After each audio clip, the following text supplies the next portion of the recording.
Hello sir, यदि आप class 10th व 12th के छात्र हैं और यदि आप सोच रहे हैं कि हम टारगेट बोर्ड का क्वेश्चन बैंक ले या नहीं ले, तो सर आपको यह वीडियो लास्ट तक देखना होगा, क्योंकि सर आज मैं आपको बताना चाहूंगा कि टारगेट बोर्ड हमें क्यों लेना चाहिए और टारगेट बोर्ड को लेकर बहुत सारे छात्र इससे क्यों बचते हैं। और ये भी बताना चाहूंगा कि मेरे क्या सलाह है टारगेट बोर्ड को लेकर, टारगेट बोर्ड के क्वेश्चन बैंक को लेकर। इसीलिए सर यदि आप ये वीडियो को लास्ट तक देखते हैं तो आपको हर एक जानकारी मिल पाएगी कि हम टारगेट बोर्ड के क्वेश्चन बैंक क्यों लें या नहीं लें। आज हर एक जानकारी प्रस्तुत करने वाला हूं। देखो सर, मैं यदि आपको बताऊं ना, तो यदि आप चाहते हैं कि हम टारगेट बोर्ड के क्वेश्चन के बारे में, टारगेट बोर्ड के क्वेश्चन बैंक के बारे में, तो यदि मैं बताऊं ना, तो आप जो है यहाँ से हिंदी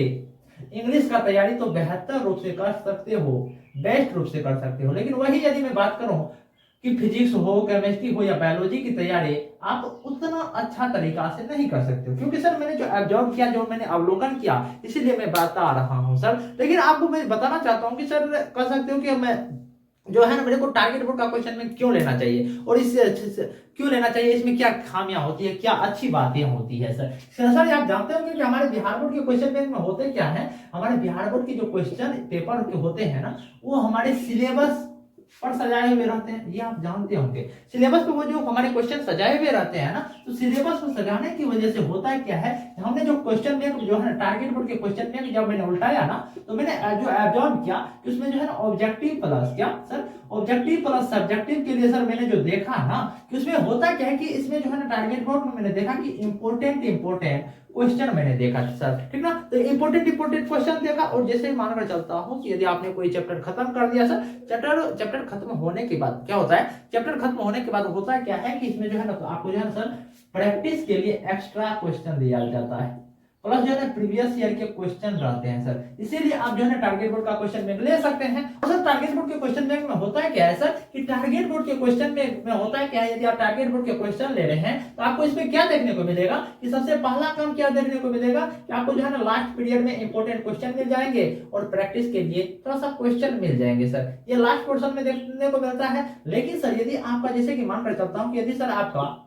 सिलेबस कंप्लीट हो चुका है, ठीक ना सर, तभी आप टारगेट बोर्ड के क्वेश्चन बैंक ले या कोई भी क्वेश्चन बैंक ले सर। क्यों? क्योंकि सर यदि आप देखो टारगेट बोर्ड का क्वेश्चन बैंक में होता क्या है, यदि आपका सिलेबस खत्म हो चुका है ना, तो आपको रिवीजन करने में बहुत ही ज्यादा ये फायदा करेगा सर, क्योंकि ये रिवीजन करने के लिए अच्छा हथियार माना जाता है टारगेट बोर्ड के क्वेश्चन बैंक को, ठीक ना। तो आप क्या करेंगे कि टारगेट बोर्ड के क्वेश्चन बैंक के लिए जो है ना, कर सकते हो ये आपका यदि सिलेबस खत्म हो चुका है तभी ले सकते हैं सर, ठीक ना सर। और यदि मैं आपको बताऊं सर कि मेरी क्या सलाह है टारगेट बोर्ड के क्वेश्चन बैंक को लेकर, कि मेरी सर यही सलाह है, क्या टारगेट बोर्ड के क्वेश्चन बैंक को लेकर मेरी यही सलाह है कि सबसे पहले आप अभी काम क्या करो सर, क्या सबसे पहले आप अपना सिलेबस को कंप्लीट करो सर, ठीक ना। सिलेबस कंप्लीट करने के बाद सर क्या करोगे कि आप अपना नोट्स को एक बार पढ़ लो सर। नोट्स पढ़ाई करने के बाद तभी आप टारगेट बोर्ड के क्वेश्चन बैंक लो सर, क्योंकि सर जब आपने सिलेबस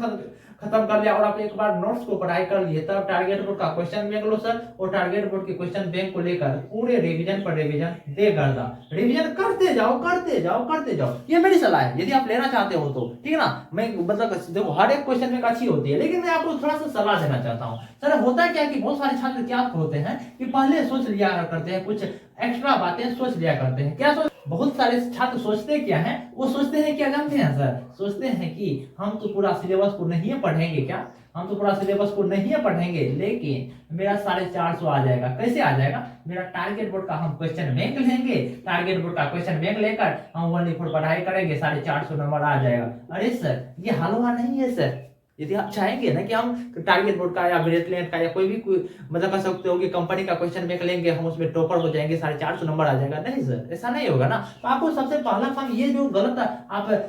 सोचे हो ना, ये जो आप गलत फहमी में हो कि जो है मेरा 450 नंबर आ जाएगा ओनली फॉर टारगेट बोर्ड के क्वेश्चन बैंक को पढ़ाई करके, तो ऐसा बिल्कुल भी सर गलत है, ये वैफाद अफवाद है सर, ठीक ना। तो आपको कहना चाहूंगा सर, यूं ही जज्बा रहा तो हर मुश्किल का हल निकलेगा, जमीन बंजर हुई तो क्या वहां से भी जल निकलेगा। सर मेहनत करते रहो सर, आज नहीं तो कल होगा, हर मुश्किल का हल होगा, मैं यही कहना चाहूंगा। तो यही था मेरे सर कि यदि टारगेट बोर्ड का क्वेश्चन बैंक ले रहे हो ना, तो यहाँ से आप हिंदी व इंग्लिश का तो परफेक्ट तैयारी कर सकते हो, लेकिन साइंस की तैयारी करने में आपको थोड़ा सा दिक्कत आ सकता है। और मेरा सलाह यही है कि सर आप पहले सिलेबस कंप्लीट करो, एक बार नोट्स को पढ़ाई कर लो, और आप टारगेट बोर्ड के क्वेश्चन बैंक को लेकर पढ़ाई करो, बेहतर रूप से पढ़ाई करो और आप अपने भविष्य में बेहतर करो। सर आप बताइएगा कि आपको यह वीडियो पसंद आया होगा तो आप बताइएगा, लेकिन आप ये भी बताइएगा कमेंट में कि आपको किस टॉपिक पर वीडियो चाहिए, जिससे कि जो है मेरे को भी उस टॉपिक पर जो है ना सर्च करने में अच्छा हो सके और मैं आपको जो है ना हेल्प कर सकूं। तो मेरे प्यारे, यदि आपको ये वीडियो पसंद आया होगा तो आप इस चैनल को लाइक कमेंट सब्सक्राइब जरूर करेंगे। Good bye bye sir.